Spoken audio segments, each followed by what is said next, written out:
నమస్తే, welcome to whistle. నేను మీ స్వాతి. ఒక్క నినాదం కొన్ని కోట్ల మందిని ఏకం చేసి స్వాతంత్ర ఉద్యమం వైపు నడిపించింది. ఒక్క నినాదం బ్రిటిష్ సామ్రాజ్యవాదుల సంఖ్యలను తెంచి వారి చెరల నుంచి బయటపడేలా చేసింది. ఆ నినాదమే, ఆ పాటే వందే మాతరం. వందే మాతరం పాటకి 150 సంవత్సరాలు పూర్తి కావడంతో ప్రధానమంత్రి నరేంద్ర మోదీ గారు దేశవ్యాప్తంగా సంబరాలు, వేడుకలు జరగాలని ఆదేశించడంతో ఈరోజు దేశవ్యాప్తంగా కూడా ప్రతి చోట వందే మాతరానికి సంబంధించిన సెలబ్రేషన్స్ చాలా గ్రాండ్గా జరుగుతున్నాయి. ఈ సందర్భంగా మనతో మాట్లాడడానికి పేర్ల పార్థసారథి రెడ్డి గారు ఉన్నారు, తెలుగుదేశం పార్టీ రాష్ట్ర ఉపాధ్యక్షులు. మాట్లాడిద్దాం. నమస్తే సార్. నమస్కారం అమ్మా. సార్, ఎలా అనిపిస్తుంది వందే మాతరానికి, ఆ పాటకి 150 సంవత్సరాలు పూర్తి కావడం, దాన్ని దేశవ్యాప్తంగా ఒక పండుగలా జరుపుకోవడం ఎలా అనిపిస్తుంది సార్? వందే మాతరం అంటానే ఒక సముద్రము చెలిలికట్ట దిగినటువంటి ప్రవాహం ఏ విధంగా వచ్చాదో అట అంతులేని ఉత్సాహం, ఉల్లాసం సార్ ఆ పదంలోనే ఉంది. 150 సంవత్సరాల నుంచి అది నిరంతరము భారత ప్రజానీకాన్ని కాశ్మీర్ నుంచి కన్యాకుమారి వరకు, అటక్ నుంచి కటక్ వరకు, ఆనాటి నుంచి ఈనాటి వరకు ఉర్రూతలు ఊగిస్తానే ఉంది. బానిస బతుకుల పెను చీకటిని చీల్చుక వచ్చిన వెలుగురేఖది ఆ ఒక్క కవిత్వమే, ఆ పాటే సామాన్యులను, ఆ రోజుల్లో స్వాతంత్రోద్యమ రోజుల్లో సామాన్యులను కూడా సమర యోధులుగా తీర్చిదిద్దింది. ఒక్క మాటగా, ఒక్క బాటగా ఆ నినాదాన్ని అందుకొని ఒక ఆంధ్ర రాష్ట్రంలోనే 1,000,000 సార్లు ఆ గేయాన్ని ఆలపించినారు. ఆ రోజుల్లో 1000 ఫిరంగులైన వందే మాతరం అనే ఒక్క నినాదంతో తునాతునకలైపోతాయి అనే విధంగా అది చేసింది.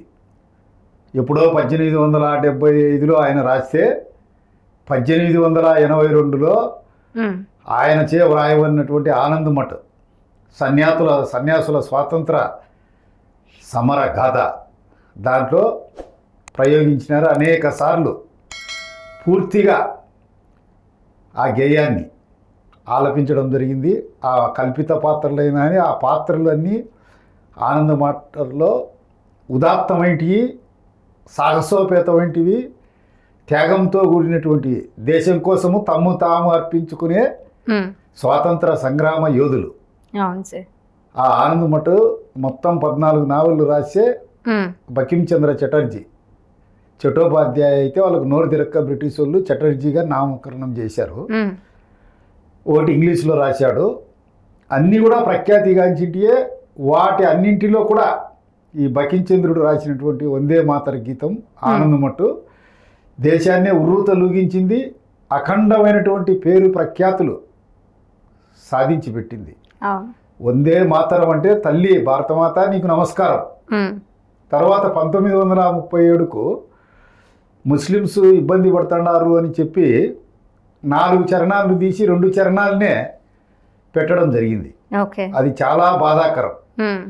1905లో లార్డ్ కర్జన్ ఆ రోజు సమైక్య బెంగాల్ రాష్ట్రాన్ని హిందూ మహమ్మదీయుల మధ్య అంతులేని అగాధాన్ని తయారు చేయాలని చెప్పి 2 తూర్పు బెంగాల్, పశ్చిమ బెంగాల్గా 2గా చీల్చాడు. దీని నినాదాన్ని అందుకొని హిందూ మహమ్మదీయ సోదరులు కుల మత ప్రమేయం లేకుండా వందే మాతరం నినాదంతో నినదిస్తా ఉజ్వలమైనటువంటి పోరాటాన్ని చేశారు. బ్రిటిష్ వాళ్ళ గుండెలను చీల్చి డొక్క చింపి డోళ్లు కట్టినటువంటి మహోద్యమం అది. 1911 కంతా వాళ్ళు వీళ్ళ పోరాట వేడిమికి తట్టుకోలేక విభజనను రద్దు చేసి యావత్తు బెంగాల్ను ఒకటిగా ఉంచారు. ఈ బెంగాల్ వాళ్ళే ఈ భారతదేశం సాహిత్యాన్ని, స్వాతంత్రోద్యమానికి ప్రేరణ అంతా అక్కడి నుంచి వచ్చిన వాళ్ళే. ఇప్పుడు ఈయన వందే మాతర గీతం, రవీంద్రనాథ్ ఠాగూర్ జనమన గీతం, నేతాజీ సుభాష్ చంద్రబోస్ జై హింద్ నినాదకర్త. ఇప్పుడు ఈ దేశాన్ని ఎక్కువ సార్లు ముస్లిమ్సే హిందుస్థాన్గా పిలిచేది, మనమే భయపడతాం అంతా. ఇవన్నీ కూడా, ఈ నినాదాలన్నీ కూడా పశ్చిమ బెంగాల్ నుంచి వచ్చినవి. ఇప్పుడు ఒక ఆంధ్ర సాహిత్యాన్నే కాక భారతదేశంలో ఉండే సాహిత్యాలను, అన్ని రాష్ట్రాల సాహిత్యాలను తీర్చిదిద్దింది.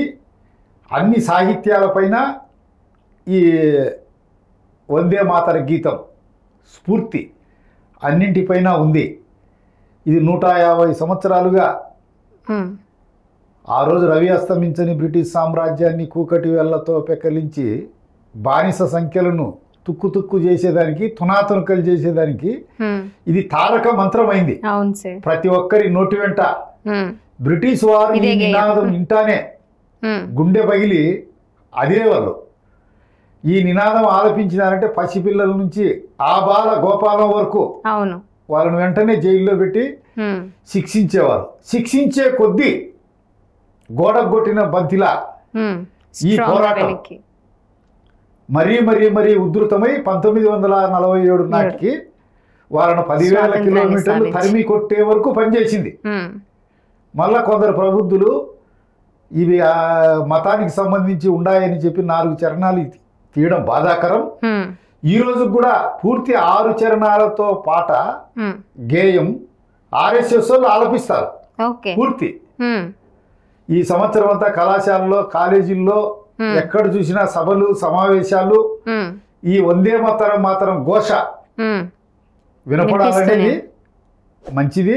నరేంద్ర మోడీ గారు ఈ విధంగా ఉత్తర్వులు వేయడం ఈ నెల నవంబర్ 7 నుంచి 2026 నవంబర్ 7 వరకు ఈ సంవత్సరం అంతా ఈ ఉత్సవాలు జరగాలనుకోవడం, మనం మన స్వాతంత్ర సంగ్రామ యోధులను, కీర్తిశేషులను స్మరించుకోవడం, మనం భరతమాతను మనం గౌరవించుకోవడం అనేది నా అభిప్రాయం. సార్, ఇప్పటి వరకు స్కూల్స్లో స్టూడెంట్స్ వరకు మాత్రమే ప్లెజ్లో ఈ 4 లైన్స్ వినిపించేవి. లేదా అక్కడక్కడ కొంతమంది ప్రముఖులు సందర్భాన్ని బట్టి దీన్ని ఆలపిస్తూ ఉండేవాళ్ళు. ఇప్పుడు నరేంద్ర మోదీ గారు ఏదైతే చెప్పారో ఈ 150 సంవత్సరాల వేడుకలు దేశవ్యాప్తంగా 1 ఇయర్ పాటు జరగాలని, మీరు అన్నట్టు పిల్లల నుంచి పెద్దవారి వరకు ఏ వృత్తిలో ఉన్నవారైనా సరే ఈ గేయం మళ్ళీ ఒకసారి గుర్తు చేసుకోవడం, వాళ్ళ స్కూల్ డేస్ని గుర్తు చేసుకోవడం అనేది ఎలా అనిపిస్తుంది, ఎలా తీసుకోవచ్చు?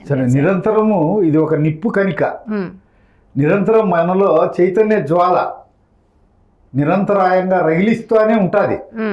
మన పూర్వీకులు స్వాతంత్రోద్యమం కోసం పడిన కష్టాలు, ఆవేదనలు, కన్నీళ్లు, కడగండ్లు మనకు నిరంతరాయంగా గుర్తుకు వస్తూనే ఉంటాయి. అవన్నీ గుర్తుకు వస్తూ ఉంటే మన గత చరిత్ర అంతా మన కళ్ళ ముందు మెదులుతూ ఉంటే మన భవిష్యత్తును, బంగారు భవిష్యత్తును, భారతదేశ భవిష్యత్తును ఎట్లా సువర్ణాక్షరాలతో రాసి తీర్చిదిద్దాలా, యావత్తు హిమాలయాల నుంచి వింధ్య పర్వతాల వరకు ఉండే భారతదేశాన్ని అంతా ఒక సహోదరులుగా భావించాలా, భారతదేశం నా మాతృభూమి, భారతీయులందరూ నా సహోదరులు, వాళ్ళని ఏ విధంగా ప్రేమించాలా, ఒక్క మాటగా ఒక్క బాటగా ముందుకు పోయేదానికి అవకాశం ఉంటుంది. ఇది ప్రేరణ కలిగిస్తుంది. అవును సార్. సంవత్సరం పాటు అంటే అప్పుడు ఆ 47లో ఎన్ని కోట్ల మంది స్వాతంత్ర సమరయోధులు ప్రాణం పెట్టి పోరాడారు స్వాతంత్రం కోసం అనేది చాలా స్ట్రాంగ్గా ఇప్పుడున్న స్టూడెంట్స్కి కూడా చాలా వివరంగా తెలిసే అవకాశాలు ఉంటాయనుకోవచ్చు అంటారా సార్? అదే మన దురదృష్టకరం. ఈరోజు టెక్నికల్ ఎడ్యుకేషన్ ఇదంతా పెరిగి మన తెలుగు అయితే నశించిపోతూ ఉంది. మృత భాషగా మారేదానికి ఎక్కువ రోజులు లేదు. ఇప్పుడు ప్రతి ఒక్కరికి ఇంగ్లీష్ అవసరం కాబట్టి, టెక్నికల్ ఎడ్యుకేషన్ అవసరం కాబట్టి మన దేశ చరిత్ర మర్చిపోతాడారు. మన పూర్వీకులు చేసినటువంటి త్యాగాలు, వారి మహత్తరమైనటువంటి వారి గొప్పతనము మనకు తెలియకుండా ఉంటే మనము గొప్పవాళ్ళు అయ్యేదానికి ఎలా ఆస్కారం ఉండదు.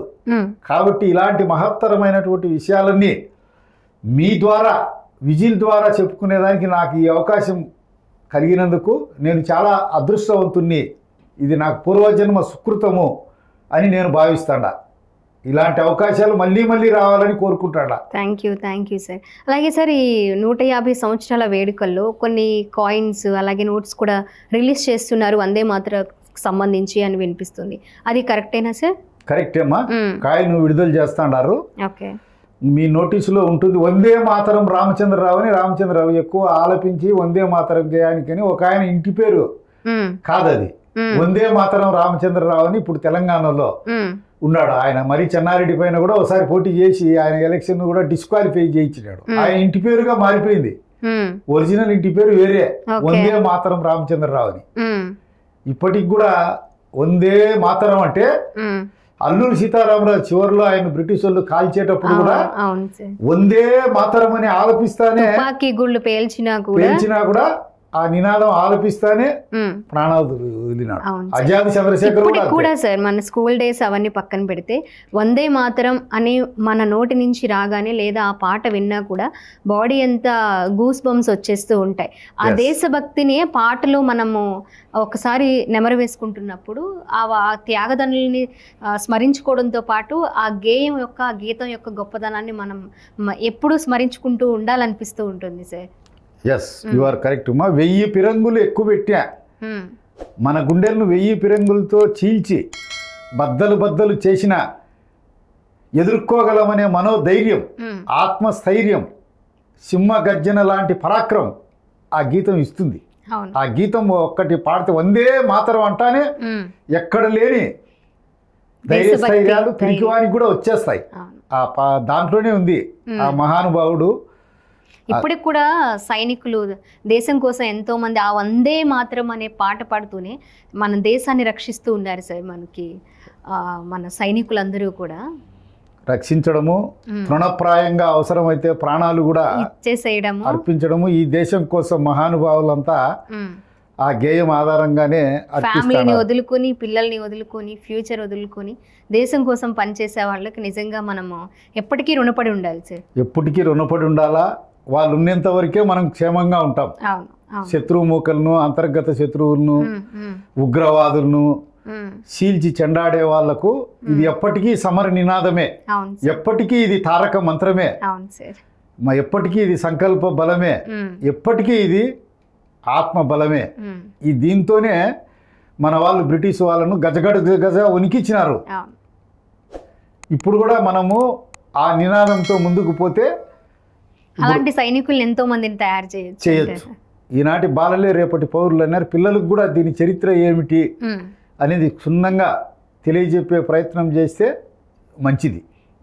పిల్లలను కూడా భావి భారత పౌరులుగా తీర్చిదిద్దేదానికి, వారి బంగారు భవిష్యత్తుకు రూపురేఖలు ఏర్పాటు చేసేదానికి వీలవుతుందని నా భావన. అవును సార్, మీరు చెప్పింది 100% కరెక్ట్. వందే మాతరం 150 సంవత్సరాలు పూర్తయింది అంటే ప్రతి పండుగకి కూడా లేదా ప్రతి విషయానికి కూడా ఒక సెలబ్రేషన్స్ వచ్చేసాయి సార్. ఇప్పుడు Mother's Day, Father's Day, Children's Day, Teachers' Day, ఇలా రకరకాల వాటికి మనం సెలబ్రేట్ చేసుకుంటున్నాం. కానీ మనకి స్వాతంత్రాన్ని తీసుకొచ్చిన ఒక గేయాన్ని, ఒక నినాదాన్ని 150 సంవత్సరాల ఈ వేడుకని సెలబ్రేట్ చేసుకోవడం అనేది చిన్న విషయం కాదు. మనం ముందు మాట్లాడుకుంటున్నట్టు స్కూల్స్లోనే పిల్లలు కాదు, అలాగే ఒక సందర్భాన్ని నుంచి పెద్దవాళ్లే కాదు, అందరూ కూడా ఈ 150 సంవత్సరాల సందర్భంగా వందే మాతర గేయాన్ని ఒకసారి నెమరు వేసుకోవాలని మనం కూడా కోరుకుందాం sir. Thank you so much. Thank you మా. నమస్తే. నమస్తే సార్.